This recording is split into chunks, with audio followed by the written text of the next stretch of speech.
Beaucoup de personnes souhaitant progresser en souplesse se mettent au yoga.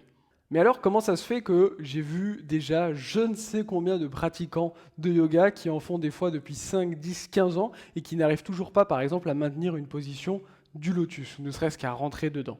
Dans cette vidéo, je vais vous expliquer pourquoi le yoga n'est pas du tout la manière optimale de gagner en souplesse et ce qu'il faut mettre en place si vous avez justement cet objectif de progresser en souplesse depuis chez vous sans que ça vous prenne trop de temps. Quand j'ai débuté le yoga, j'étais tellement raide que je pouvais absolument pas aller toucher le sol. Et après quelques mois de pratique, étant donné que je partais de loin, j'ai quand même pu rapidement avoir quelques effets bénéfiques de pouvoir ne serait-ce que toucher le sol avant de venir pouvoir poser les mains au sol. Mais une fois ces premiers gains de souplesse eus, j'ai rapidement stagné. Puis je me suis formé dans énormément de styles de yoga et je me rendais compte que peu importe les types de yoga que je pouvais faire, il n'y a rien qui me convenait et les personnes qui étaient les plus souples, c'est très souvent des personnes qui étaient très souples de nature ou des personnes qui en fait avaient fait beaucoup de danse, ce genre de choses étant plus jeunes, donc ça venait pas directement du yoga. Je me suis donc penché sur l'aspect scientifique de la chose et je suis allé voir toutes les études qui avaient été faites à ce sujet. Le souci au yoga, c'est qu'on utilise quasiment tout le temps uniquement de la souplesse passive, donc simplement on reste dans une posture et en plus on ne reste pas absolument les temps optimaux de gain de souplesse.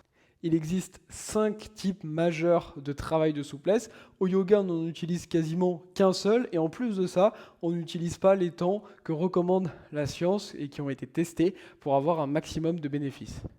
Le but de cette vidéo, c'est donc pas de vous expliquer en détail les différents types de souplesse qui existent, comme la souplesse active, comme la souplesse balistique, le contracté-relâché, etc. Mais simplement de comprendre que si vous voulez progresser en souplesse, il ne faut pas rester sur des méthodes de yoga qui ont été créées il y a de très nombreuses années et qui du coup ne tiennent pas compte de toutes les avancées scientifiques sur la chose et qui permettent en fait de savoir exactement ce qu'il faut mettre en place.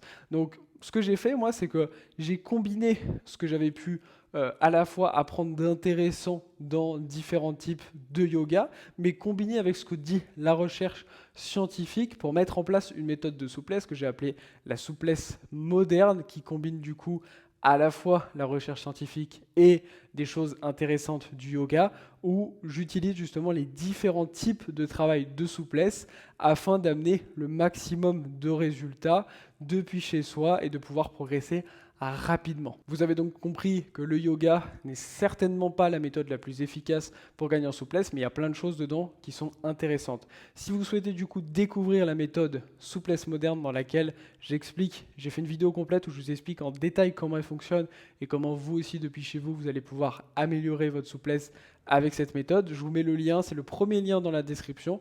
Vous avez juste à cliquer dessus, ça vous expliquera tout sur ma méthode. Je vous dis à tout de suite sur la vidéo. Namasté.